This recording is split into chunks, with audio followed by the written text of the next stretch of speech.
Өткен өмір енді ешқашан ашылмайтын есік. Кейде артқа қарап, болған дүниені електен өткізіп, сағынып, сарғаямыз. Қазіргі ақылым сол кезде болса, мұншама қателік жасамас едім, деп өкініп жатамыз. Бәрін басқаша жасар едім, деп аһ ұрамыз. Біраздан соң, бұл ойдың бәрін аластап, өткен шақты аңсаудан түк өнбейтінін түсінеміз. Уыстан сусып кеткен мүмкіндіктің бәрін саналауды доғарамыз. Артқа қарай берудің қажеті жоқ. Болған іс болды, өкіну бекер. Өтті, кетті. Бәрін таразыға сап, өлшеп, қатемізді түсініп, ары қарай өмір сүрелік. Сен үздіксіз ойлайтын нәрсені ғалам алдыңнан шығарады. Ойыңнан қоқысты сүзіп алып таста. Санаңды жамандық ойлаудан босат. Не боларын ойлап, уайымдай берме. Қолда барына разылық білдір. Бүгініңнен рахаттап, әр сәтіңді қадірле. Қандай адам болса да, жаманшылық ойлама.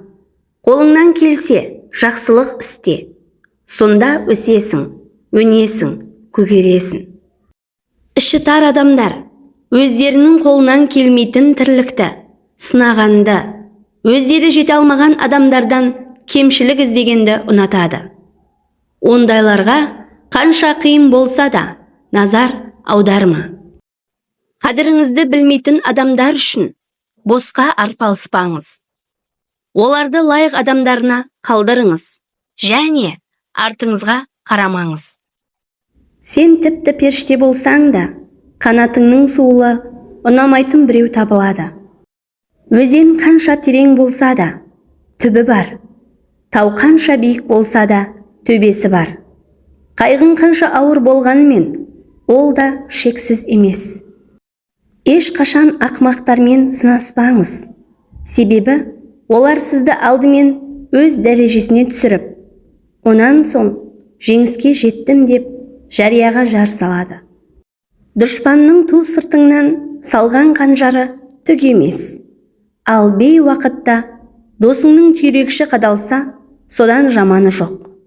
Зынданның ең тары, мінезіңе сай келмейтін жандармен бірге өмір сүру. Өкпе реніш ішке жиналған тас секілді. Оны жинай берсең, бір күні ауырлығынан құлайсың. Әр қайғыны ішіңізге салсаңыз, орныңыздан тұра алмайсыз. Адамдарға деген құрметіңіз шексіз, бірақ шыдамыңыз шектеулі болсын. Кез келген жағдайда үйленіңіз. Егер әйеліңіз жақсы болса, бақытты боласыз, ал жаман болса, философ боласыз. Бұл өмірді жақсы деп мақтауға да, жаман деп даттауға да болмайды екен. Өмір сенің ырқыңа көнбейтін, ащысы мен тұщысы аралас. Бас аяғы жоқ, шетсіз, шексіз, таңғажайып бір дүние. Сен оған соғып өтер бір қонақсың. Сөйте тұра, бар ғұмырың күреспен, талас тартыспен өтетіні өте өкінішті екен. Қанша түзу жүрсең де, қисайған көлеңкеңнен кемшілік табатындар болады. Сен тіпті періште болсаң да, қанатыңның суылы ұнамайтын біреулер табылады.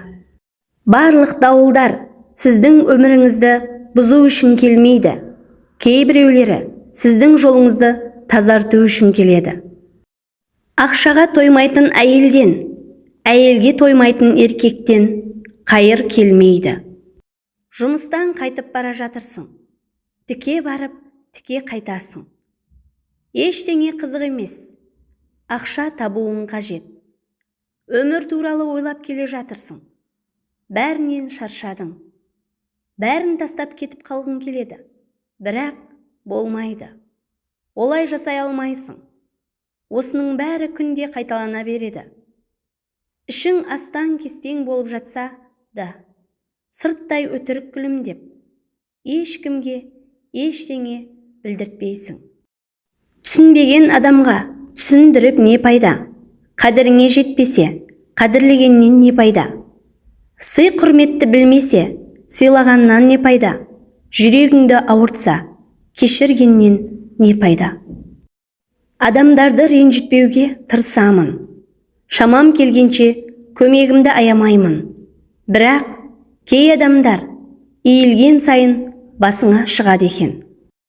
Кейбір адамдарға таң қаласың. Өтірікті ұнатпайды. Бірақ өзі өтірік айтады. Біреу алдаса жаман, өзі алдаса кешірімді. Басқа сүрінсе күледі, өзі сүрінсе қалыпты жағдай.